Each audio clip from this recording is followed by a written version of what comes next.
Hi everyone, welcome back to GoLocal Live. I'm GoLocal News Editor Kate Nagel. Would like to welcome in my next guest via Skype from New Jersey. She's been here in studio before. Maryann Boom Boom Maisano with the Italian Chicks will be back in Rhode Island on June 15th. Maryann, thank you for joining us. Hey, Kate, thanks. Nice to see you again. Hey, it's great to see you as well.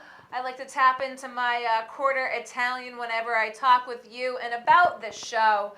Again, you've been here through Rhode Island before, but back by popular demand, let's just say. Because last time we spoke with you, it was prior to the last performance. So tell us a little bit about your Rhode Island experience last time and the feedback that you had with the show that you said, I gotta come back. Well, I got to tell you, first of all, I'm a big New England fan, always have been. And I want to tell you that you said you're a 1/4% Italian? Quarter, yep. Okay, because I've been noticing whenever you talk to me, you do use your hands more. I'm a huge gesticulator. Everyone gets the Irish. They don't usually get the Italian, but when the hands come out, they get the Italian. I love over gesticulation, just so you know. Okay? Okay, we're good. Well, first of all, the show we did the last time was so amazing. And it's like a wedding. At the end of the show, there's a reception line. You remember when people come up and give you the money at the end and, in Goodfellas, and she's like, oh, I'm so impressed. Like, it's funny, okay?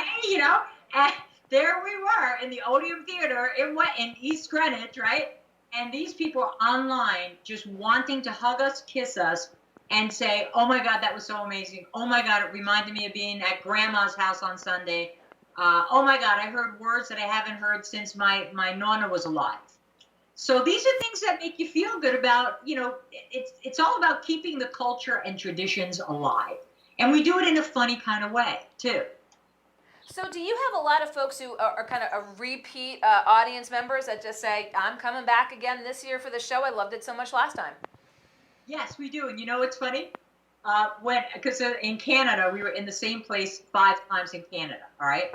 And when we went there, we changed up some material, not a lot. You add different things, And after the show, in the receiving line, this woman said to me, Maryann, I don't understand. I brought all of my friends. I brought my niece. I brought my nephew. I brought my husband. That's my gun. I don't like him, but I brought him. Okay. And I waited for you to do the story about the Italian cookies. Madonna, what happened? You don't do it. So you left out the Italian cookies part and you pissed off a Canadian, basically. Yeah, exactly. And because guess what? These things, she goes, I wanted my friends to hear. And it becomes an oldie but a goodie. Yeah. So, it's like we try to add little things here and there, snippets of this and that. But we can't, because then people get mad because they said, oh, I brought people because I wanted them that story. So coming in on June 15th, is this a one-day only thing for you? Do you get to spend more time in Rhode Island, or are you in and out? I would love to. I absolutely love New England, Rhode Island, and I love, and you don't have an accent, though. So, it all depends. But I do. Oh, I mean, maybe you're just being regional because of the station at the moment, but I could do that, too, because I typically talk like a normal person, but then when I'm on stage, I do this, it's a character, Yeah. So when I get off stage, people go, are you like from Brooklyn? You're like, no, actually, Fort Lee, New Jersey. Yeah. And they're like, wait, what? Yeah. It's very close to the bridge, so maybe I picked up some stuff. I don't know. But I love New England, and I love New England accents. And I marvel, like when I have a very good friend of mine that lives in Connecticut, but she was born in the Cape, on Cape Cod. So when I talk to her, all of a sudden she'll have a normal conversation, and all of a sudden she'll go, I had to go garden and park. I had to get my car to park it. And I go, oh my God, can you say that again? Because I just love it. I'm the type of person that it's a little sick. Once in a while, I will watch Kennedy documentaries because I think it turns me on a little bit.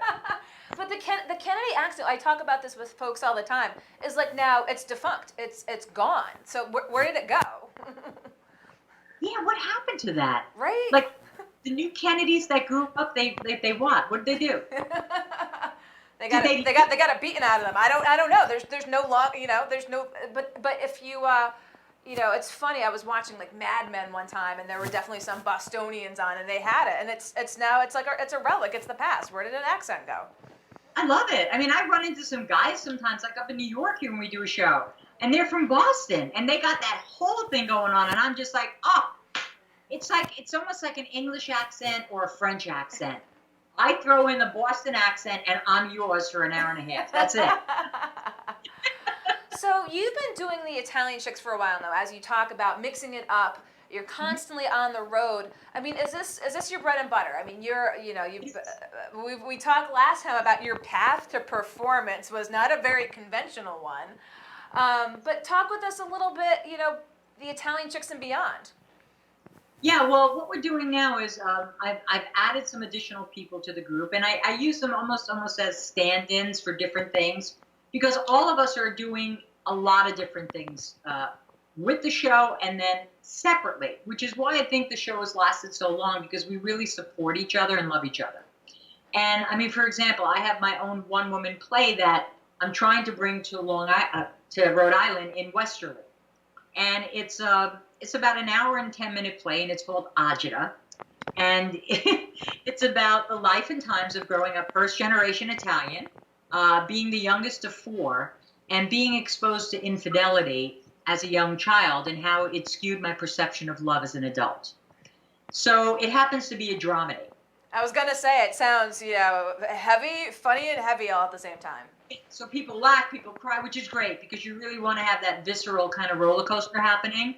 Because when you walk out, you feel good about everything then. So that's kind of nice because that was like an offshoot of this. Then one of my other girls, Regina DeChico, she's now the warm-up comic for ABC's The View. Wow, okay. Yeah. So, I mean, everybody's doing these little things, and we've added some surprise elements to the show, which I don't want to give away, but, that changes things a bit too. So it's nice because to have like all these women be together for so many years is a testament to, what we could all do when we all really love each other, I was gonna say, how big of a piece of it is, we've seen so many productions focusing on the Italian heritage, Italian lineage, a lot of times very male driven. How important is it to really be telling that female side of the story? Very important on so many levels, and I'm so glad you mentioned that because I have a hard time dealing with the inability of people to respect females in comedy. And it's funny because my agent was speaking to a gentleman who was trying to get booked in some theater. I forget where it was, and she's a very professional woman, and she called back, and when somebody loses it, and they're all like, "What happened? What's the matter with you?" And I got so upset because this guy said to her, "Oh, so what is this, a chick flick?" It's girls' night out. And she made a great point. She said, "Let me ask you a question." She said, "If you hired Louis Black, who's a great comic, by the way, I love him, you had him at your theater, put a poster up of Louis Black, and two guys walk down the street and they go, 'Yo, Vinny, look at that, Louis Black is going to be it. No, we don't. Let's leave the wives at home, and all the guys go out. We're going to go out and see him.'" It doesn't happen, right? Yeah. It's a comedy show, there's men and women. Yep. But when they see all women, they just make an assumption that only women are going to come and see us. And I always say, guys, if you're looking for a date, come to an Italian chick show. Well, again, that one night only back at the Greenwich Odeum on June 15th. As always, love chatting with you. Again, such a strong Italian heritage here and a strong following that you have with the Italian chicks. And if you're watching and interested in the production, we'll be sure to put up links after so you can go and find some tickets. It's not to be missed. So, boom, boom, down in Fort Lee. We appreciate you taking the time to Skype in. Katie K in Rhode Island with the hands going. I love you. Okay. Thank you, Maryann. Maryann Boom Boom Maisano with the Italian Chicks will be here on June 15th. We look forward to seeing them. Don't go anywhere. We're going to be right back with our next guest here on GoLocal Live.